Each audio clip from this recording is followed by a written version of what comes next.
All right. Oh, you know what? I'm gonna get glasses handy. Hey, I ordered new safety glasses, prescription safety glasses, with readers, just so you know.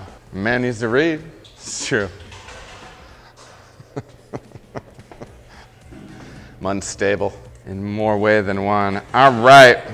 3, 4, 5, 6. Do that and do this. Hey, everybody. So today we are doing an experiment with the Saison that we brewed, and we're going to run this as like a side episode off of the Saison episode that we do. What we're doing is we're doing essentially a carbonation experiment. A lot of really traditional Saisons that you'll find are re-fermented in the bottle or are naturally carbonated. And we brewed this Saison with the repitch of yeast off of the yeast that we got from Imperial, their Napoleon strain. We brewed a grisette with that called Siege. We did that with the Great and Powerful Nina. And off the repitch, we did just a more traditional higher end ABV Saison. And these beers are usually, like I said, re-fermented in the bottle. So what we're actually going to be doing is we're cutting 3 cases off of this. We are going to be running various levels of CO2 in these bottles to see how well it presents. We are filling 16-ounce cans, and we're doing a case each. One case is going to get 5 tablets. Case 2 is going to get 6, and case 3 is going to get 7.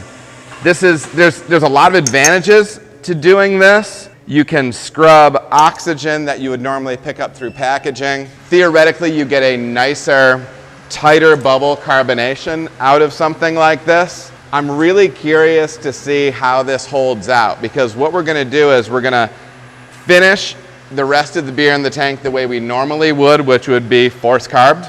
And then we're going to have these 3 different samples re-fermented and can conditioned essentially at various CO2 levels and really be able to side-by-side test them. I'm pretty excited about it. We worked up a really janky / genius way of doing this. I'm just counting these tabs into the can, and we just simply have a really narrow gauge line coming off the side of the fermenter, and we zip tied a valve right here, and then we're hanging down this line right here. I think it's one of the most ingenious things I've ever accomplished. That shows you how much genius I actually have to exercise. It's a smaller amount. But this is going to be cool. This is going to be fun. I'll give you some video of this little setup that we have here. We'll take it from there. I'll keep you in line on the process. The idea beyond this point, though, is that we are going to can these. Josh is seaming them on the seamer, and then we're going to leave them out at ambient for a couple of weeks, and then we're going to move them into the cooler, and we're going to leave them there for a little while. We have enough beer on tap right now to where I don't need to be hustling this Saison that we have in the tank through. We're also thinking about maybe getting rid of all of the grisette before we put the Saison on tap here. So we shall see. But either way, it should be fun. Hey, brother. This is us getting 6 of these little carbonation tablets in here. It's a real kind of homebrew approach to it, but for us, we were actually thinking about doing this whole re-fermentation in kegs, so keg conditioning these, but we thought this might be a cool way of getting this beer into cans and kind of giving us more data points on how the whole thing works. So we might do keg condition at some point, but not just yet. This is kind of step 1 of looking at these approaches. This is awesome. This is fun. This is a fun thing. We're having fun. I told Josh he's having fun. Saison. This is the last one I'm going to fill, Andy. It's the last one with the bad French accent. We're going to do a little breakdown here real quick. I'm going to spray down everything. I'm going to dump this little container that we're filling in. I'm going to hit this surface.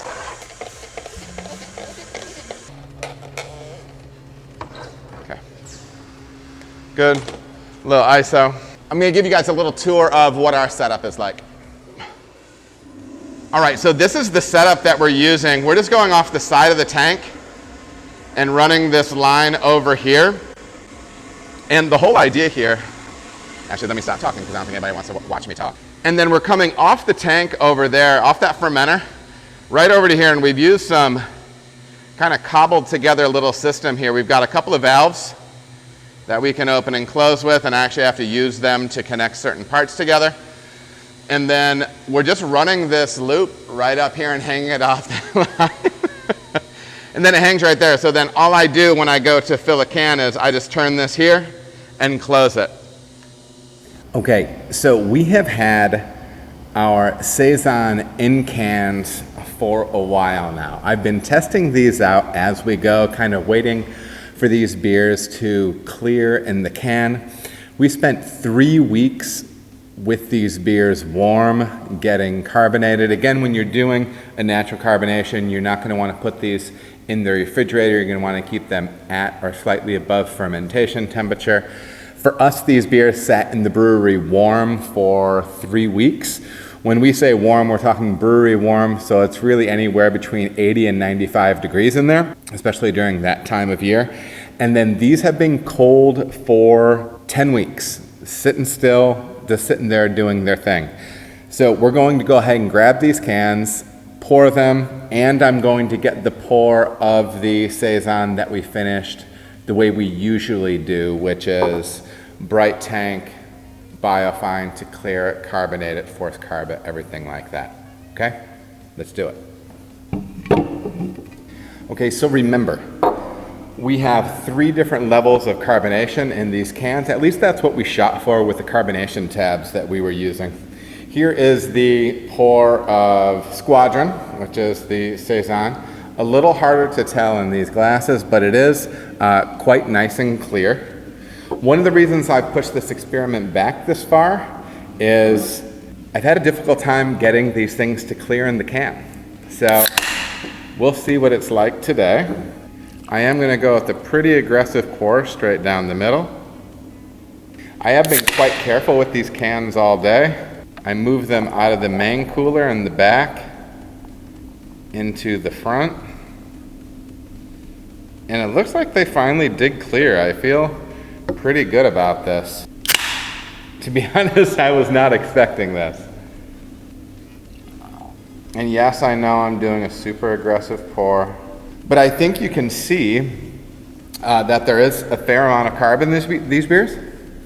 The clarity, it appears, has kind of leveled out with them, which I'm a little bit surprised by. And maybe I was just being impatient, but seeing how long it was taking for these beers to clear. Just off the top now, we're probably, and I'm going to check the notes on this, but I think we're going to find that we're going to have kind of a quality foam stand, potentially better as we go down the line here. I feel like the Saison that had the 5 tabs does not have as good a foam as the one with 6 tabs and consequently 7 tabs. Again, the idea here is that the more gas that wants to come out of solution, it's going to form more foam and help prop that up a little bit, right? Foam stand is looking pretty solid right now.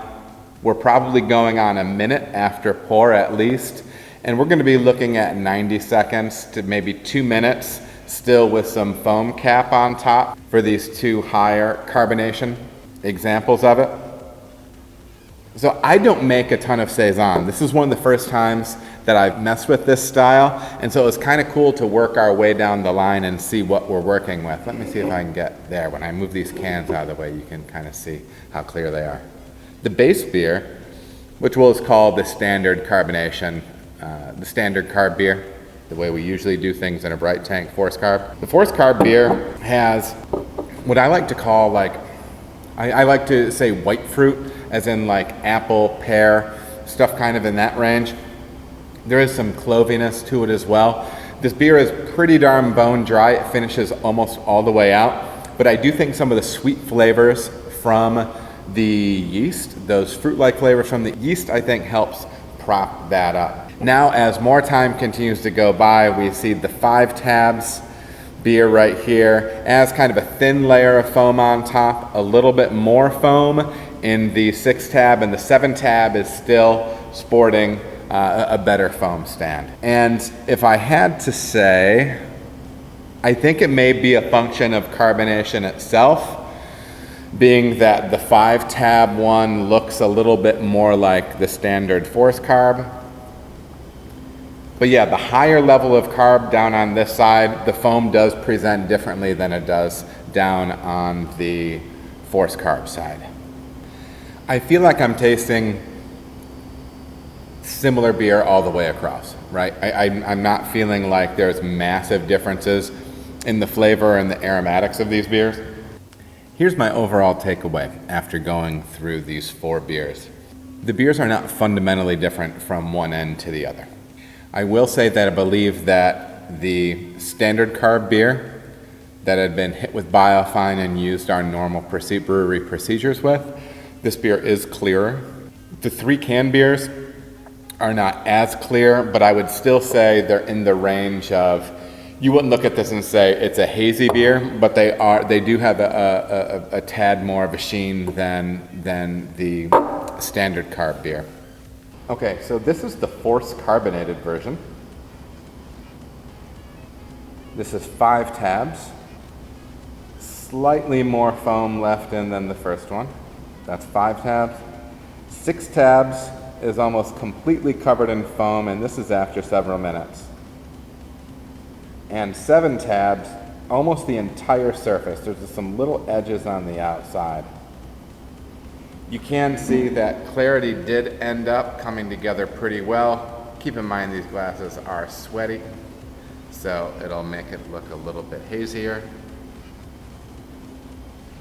But you can see that this beer is the clearest, the one I did my standard process with. This beer was at about 2.7, 2.8, so we should be able to say pretty confidently it's at probably about 2.65 to 2.7, which is potentially on a little bit on the low side for Saison because they can be up a little bit higher. I would say this 5 tab beer in the 16-ounce can is a similar range of carbonation, and you see similar foam. As we continue to go down the line though, as we put more and more gas, more and more volumes of CO2 into these cans, the foam is better going down. I don't know if a lot of times people will talk about finer bubbles and tighter foam and everything like that. I don't know if I can make an argument for that, but I do feel as if I had foam stands longer, the higher the carb was going down as we went. Just from this is just me messing around with a little project and seeing how it would work out. There's nothing insanely conclusive that you can draw from this as far as the merits of standard carb or force carb to can conditioning. I will say that it does make an argument for escalating levels of CO2 give you a better chance at having longer lasting foam in a beer like this. Again, looking through these, I can concretely say that there is better foam as you go up here. But there definitely is better foam. Foam is a complex thing though. Obviously one of the big characteristics of foam formation is the CO2 coming out of solution, right? So I don't know. Do I have tons of scientific feedback to give you off of this? Not really. One of the things that does stand out to me though, it does seem roughly anecdotally, the more gas that I get into these beers as we go up, the better chance I have for quality foam stand. I will say though that this does compel me to say that potentially there is something to the refermentation in package, whether that be bottle or can, as opposed to the force carbonated traditional way that I do it. Please let me know if you've ever done experiments like this at home, at your brewery, whatever. I'm interested to hear more on this. This is not me trying to make a definitive take on it. It was me wanting to try something out and see what it did.